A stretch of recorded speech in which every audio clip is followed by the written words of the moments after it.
WoW Classic Exploration Part 16, The Shatterspear Village.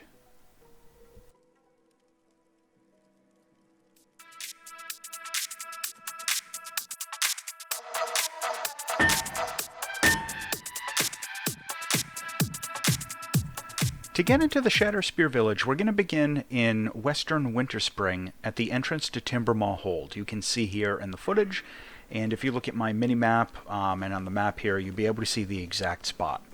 We're going to do some clever mountain jumping here. We're going to do some mountain climbing and work our way up sort of in a roundabout way through this terrain, around these trees. And it's not always super easy in the footage here to understand exactly what's going on, but just follow along as best you can. You're going to need a mount at least regular speed for a couple of these little spots to get through and have enough momentum to carry you. But you have to essentially use like multiple instances of these little jumping tricks in order to get up on top of the mountain terrain there. Now once you've gotten to this point, most of the hard part is over. There are 3 ways that I've found to get into the Shatterspear Village, and this is the easiest and the safest. But first, a disclaimer. Caution! Res sickness is a thing. If you die off in the middle of nowhere in some of these weird places, the game won't know what to do. It'll put your ghost in Dunmoreau or the Barrens, and you might not be able to get back, and you'll have to accept a spirit res and all the repair costs that go with that. Be careful and don't fall. Now, even though I said this is the easiest of the routes to get there, it's still going to be a little tedious and a little difficult. We have to do some really precise navigation through these foothills, so try and follow along in the footage. There are a number of spots in these areas where you can find yourself down in a little ditch in the unfinished terrain, and there's no way to escape. You have to hearth out. So when you're making these, these jumps and doing this navigation, try and be very careful not to wind up in the wrong spot, or you're going to have a bad day and you're going to get stuck. It's also extremely important before you even think about doing this particular route, or the others, frankly, you need to have either slow fall or a pally bubble or some way to escape falling damage. If you have a mage with slow fall, it is possible to skip a good chunk of this just by running off the side of the mountain in a couple of different points from up where we're at here. And doing slow fall and letting the horizontal distance, carry you. Like if you cast slow fall, then saddle up your epic mount and run and jump. You can get some good distance. But otherwise, the route that I'm showing here in the terrain is really the best way to get down there safely. But essentially, as you saw on the minimap there a minute ago, what we're doing is we're navigating on the edge of these mountains from around the western end of Winterspring, around the southern end of the Moonglade, and then onto the eastern end of Darkshore, which is where we're at here. So we're almost there. As you can see, the end is in sight.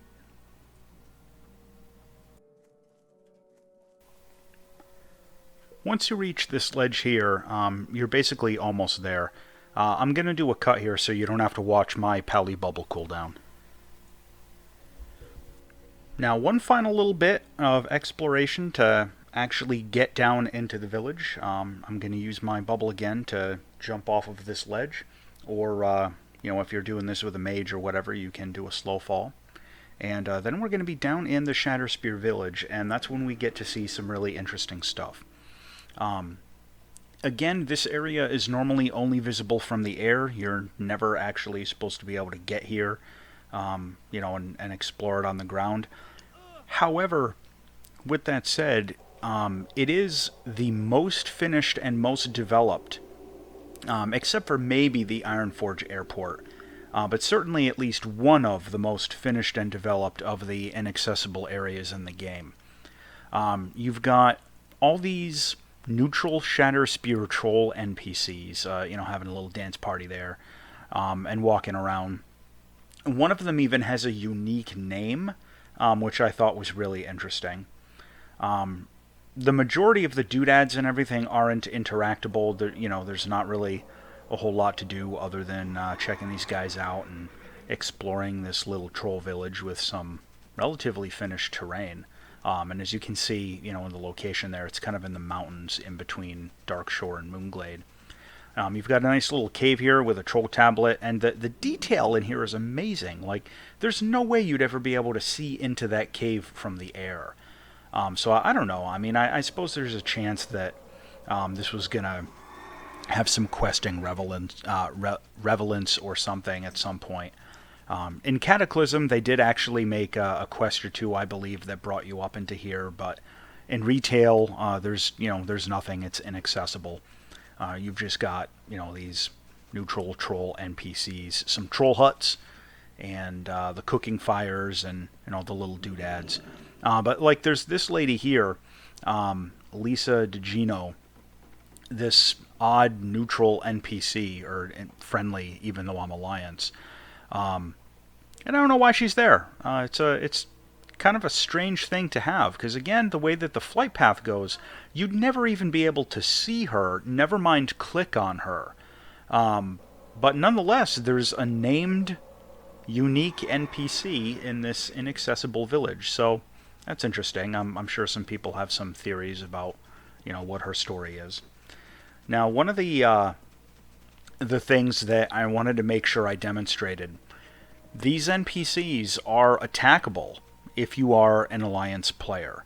And, there's, for a long time, been some speculation and conflicting reports on, like, forums and whatnot, and comment sections on Wowhead and all that, about whether or not these trolls drop loot, if you get any reputation, if it flags you for PvP, or any of that other stuff. So I'm going to put all of that, to the test and settle some of those questions and rumors once and for all, just by butchering this poor troll here. So we're going to smack this troll around a little bit and see what happens. Now you're going to notice it did not flag me for PvP. The troll did drop some loot. I got some silver, no items or anything. It did not immediately cause all of the other trolls to go hostile, only the ones that, I'm attacking. They're behaving like regular neutral mobs. It doesn't, like, stir up the whole place the same as it would in an instance or something. And it is not giving me any reputation. So there's not really a whole lot to get from this. I got some rune cloth and roasted quail. I mean, this isn't really a place that you'd ever come to farm unless you really like just attacking neutral trolls that don't give you much. But it is interesting, nonetheless, to sort of put some of those questions to rest about the Shatterspear Village.